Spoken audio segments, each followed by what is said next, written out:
These 5 mistakes could cost you thousands of dollars and years of your life. Today, we're going to tackle the 5 biggest mistakes first-time homebuyers make. Welcome to Brick by Brick, Building Home Ownership with Suzi Beaver.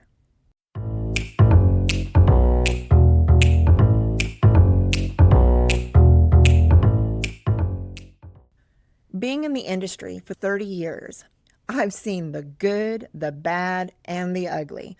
Just like the Clint Eastwood original, right? That's who that came from, the good, the bad, and the ugly. In today's episode, we're going to be tackling the 5 big mistakes that first-time homebuyers make. We'll show you how to avoid them and step into your dream home. Mistake number 1.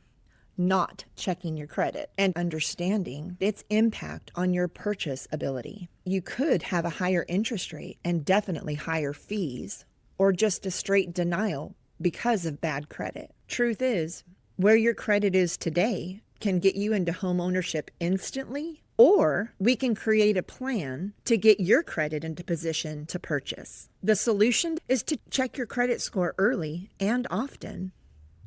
Use tools like Credit Expert. Hint, we will be bringing that to you in a podcast real soon. Be sure to keep watching.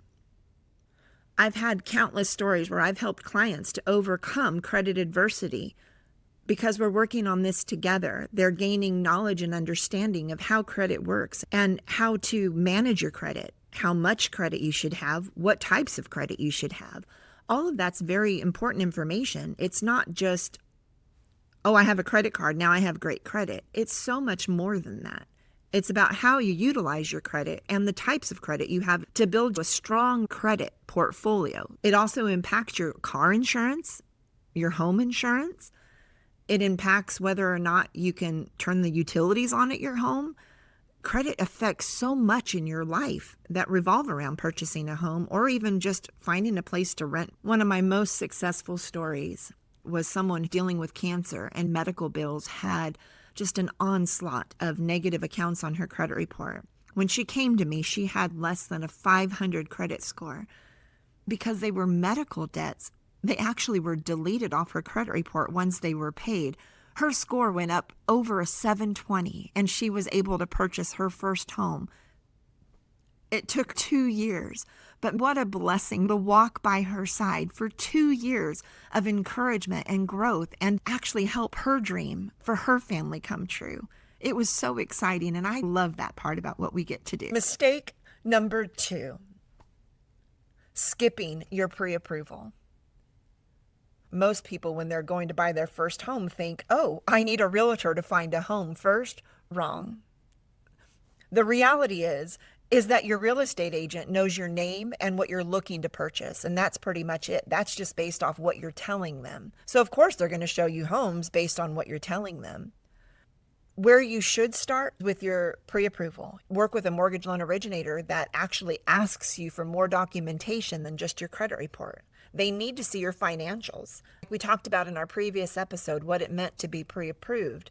All of that documentation all works together to be able to help your agent write the best financial offer, because your lender knows your financials. Working with a mortgage originator and a real estate agent in tandem is going to give you the greatest success when you're purchasing your first home. Buying without knowing your budget not only wastes time for all those involved in your transaction, but worse, it's setting you up for false expectations. And you're going to have a not so fun experience. You're going to run into wasted money because you can't get to the closing table because something was missed because it wasn't pre-approved first. Have you ever heard that saying, champagne taste on a beer budget? That couldn't be any more true in the real estate world, because you go look at a home first and you see this home and you're so excited about this home, but then you don't qualify for that home. And the homes that you do qualify don't meet the standard of what you saw first. And so it just sets you up for false expectations when that's not your reality today. It doesn't mean it can't be someday. For your first home, maybe start with something smaller. The impact of not getting pre-approved is that you miss opportunities. Most realtors and listing agents aren't even going to entertain an offer, let alone buyer's agents even showing you homes, because you're not pre-approved first. They need to know you're qualified for the home that you're writing an offer on, not only for them, but for you. You have to put money into the transaction, earnest money and due diligence. If you're in North Carolina, why waste money on a home you won't qualify for in the end? See how important it is to make sure that you're working with financial representatives that have your best interest in mind. It's a game changer and just educates you and just makes a difference in your buying process all the way through. Mistake number 3, ignoring hidden costs. It's important to work with a mortgage lender that tells you more about your payment than just your principal and interest. Make sure you have full knowledge about what your pre-approval encumbers. You want to make sure your payment includes the principal interest, the property taxes, the homeowner's insurance. If there's an HOA fee, that fee needs to be in there as well, just to make sure that you can afford everything. Some HOA fees are super expensive. In North Carolina, especially if you're buying in the city, you have to pay both city and county property taxes. Those all need to be accounted for because those little tiny amounts can be game changers in what you're approved for. So make sure that you're receiving a payment that is fully inclusive of the PITI, principal, interest, property taxes, and homeowner's insurance. The impact that just this alone can have on you is so devastating, especially post-purchase. You've now had to bring in more money to closing that you weren't expecting to have. The mortgage payment is $300 to $400 more a month than what you thought. That's impactful, especially for first-time home buyers. Within the first month of owning your home, you have home stress.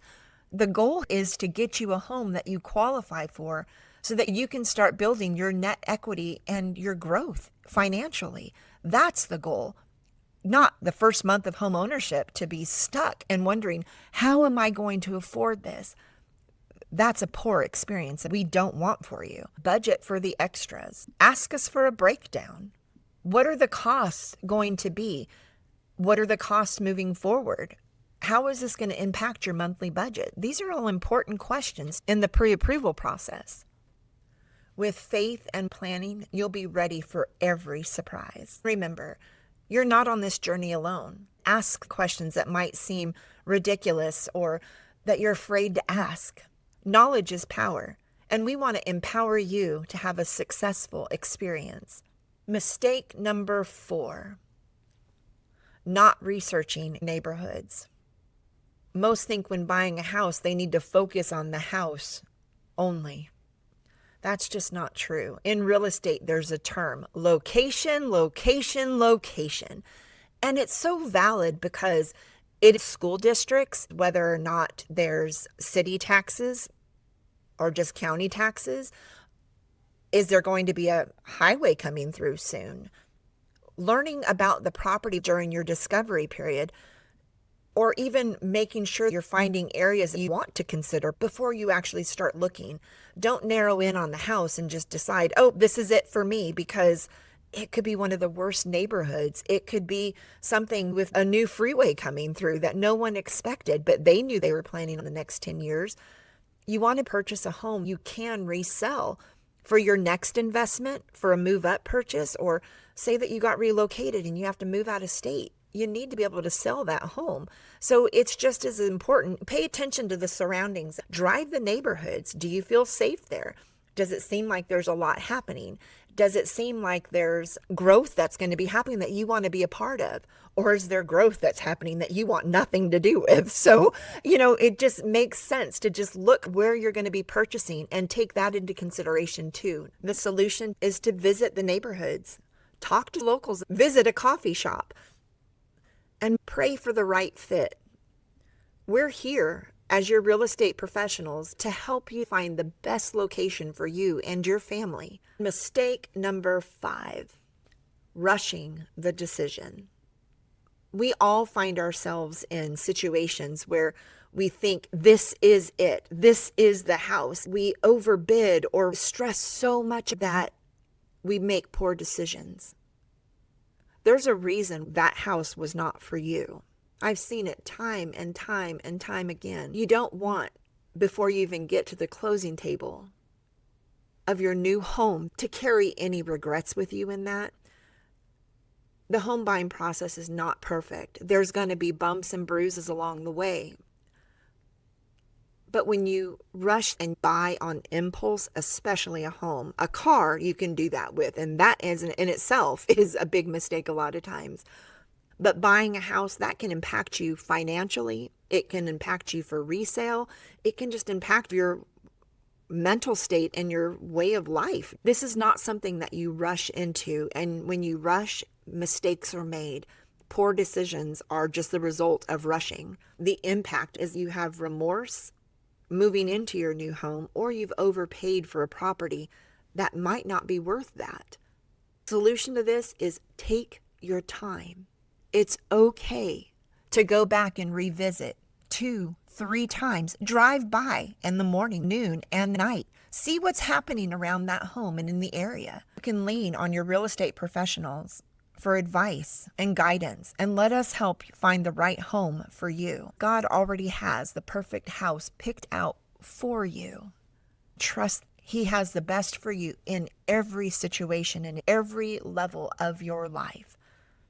Proverbs 3:5-6. Trust in the Lord with all your heart, and do not lean on your own understanding. Acknowledge Him, and He will make your paths straight. So to recap, everyone has the right to own a home, and we're here to help make that happen. Thanks for tuning in. See you next time.